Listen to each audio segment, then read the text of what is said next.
Rug here, coming to another video review. And today, as you can see, I'll be taking a look at the High Grade Blitz Gundam reissue from Mobile Suit Gundam Seed. So to start things off, size to a soda can. Standard for a 1/144th scale kit, if I can word correctly. Get that out of there. His colors are actually rather unique among Gundams.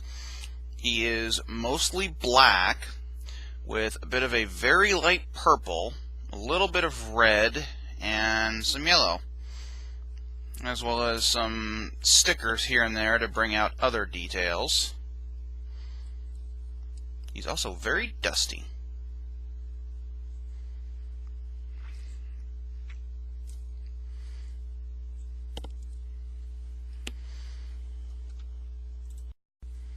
His poseability is not too bad for one of the older kits. His head just has his neck just has a single ball joint in the head. So that's up and down, tilt side to side, turn. Can't go all the way around because of these shoulder things, but that's really only about as far as you need to go anyway. Arms don't really have any movement in the body, but they can go all the way around. They can go out to the side that far. The shoulder armor can move just a little bit too. There is a swivel just below the shoulder. Arms can bend that far at one joint in the elbow. There is a ball joint in the wrist that allows the hand to move all over the place, side to side, back and forth, swivel, everything you need. There's not really any poseability in the backpack that's supposed to be there. Any poseability that does exist is just the parts wiggling. As for the torso, it can only turn side to side and not very much. The front skirts are both just one piece. They move up that far. Side skirts are just on a hinge. They can move in and out and wiggle a little bit. Legs can move forward that far, back that far, out to the side that far, swivel just a little bit, bend that far at two joints in the knee, so pretty good. The ankle armor here can move up that far, and as for the feet, there's just a ball joint polycap in there, so side to side, swivel, back and forth, and then a little bit of movement with that to help. And then the toe can wiggle just a little bit for some added poseability if it helps.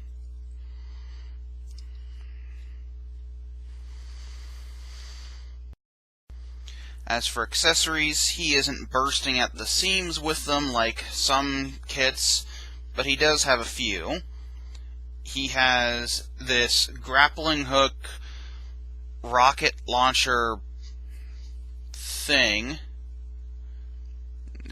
mostly black, a little bit of yellow, and then light purple for the thrusters. Of course, it does have an alternate formation. You can take this yellow piece off. Come on. It attaches very securely. And then you have these three claws, which have notched posts, and then there are ports that have little notches in them, so it's really impossible to put these in wrong, so just put them in one like that.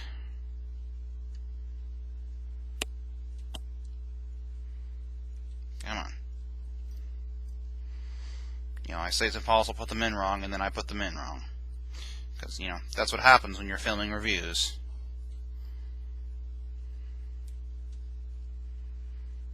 And there you have him with the claw opened, which is very neat. Before we move on to the other part of the accessory for that, I want to show off his shield, missile launcher, beam rifle, what the hell. And as you can see, it's obviously a shield, but it also has like a beam saber, beam rifle combination thing going on there. I don't quite get it. These 3 missiles down here, and then inexplicably this top one can, come out for seemingly no reason. I can't figure out a reason why this one comes out. There's no stand to put it in. There's nothing. It's just there. Of course, getting him to equip it isn't too bad. There is a grip right there. Just put it into his hand, and then there is a tab right there. Goes into this slot. Just get that lined up. You kind of gotta mess with the shoulder armor a bit to get everything to work. It is very long, but there you go. Doesn't attach super securely, but it does what it needs to.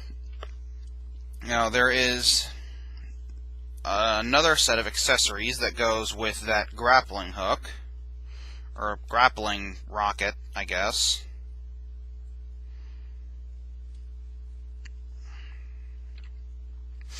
And that is a bendy wire with these 2 ends, and these allow you to make it look like it's shooting off to destroy stuff. So you just see. So you just take the grappling rocket, pull it off, and then you take the double-ended post that's in there and pull it out. Then you take this end of the bendy wire and plug it into that port right there.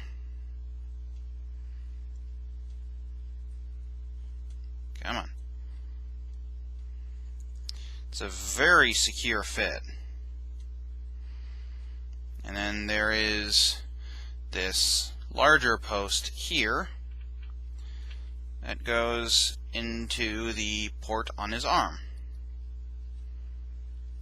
And you can just get this in various poses. The bendy wire isn't all that strong, so it can't hold it up, but for that purpose he comes with a stand.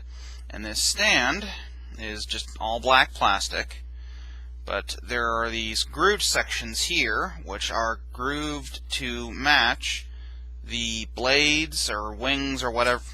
Okay, do that. On the bottom of this thing, so you just sit them in there like that.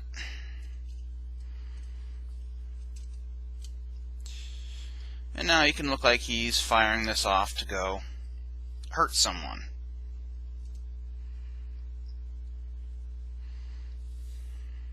So that's pretty cool.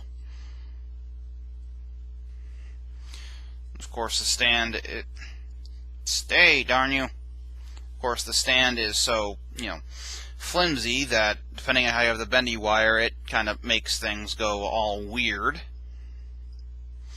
But it's a pretty neat little accessory and helps it not just sort of flop onto the ground. And as short as it was, that basically finishes up my review of the 1 to 1/44 scale High Grade Blitz Gundam. High Grade Reissue Blitz Gundam, I should say. I mean, with that said, if you or anyone you know likes to collect Gundam models or models of any kind, but doesn't have the time, the patience, or the give a shit to build them yourself, I do offer where I will get the model, build it for you, and then send it to you for a price, of course. So if that interests you, or you know someone who would be interested in that, just let me know and we'll sort everything out. But until then, bye-bye.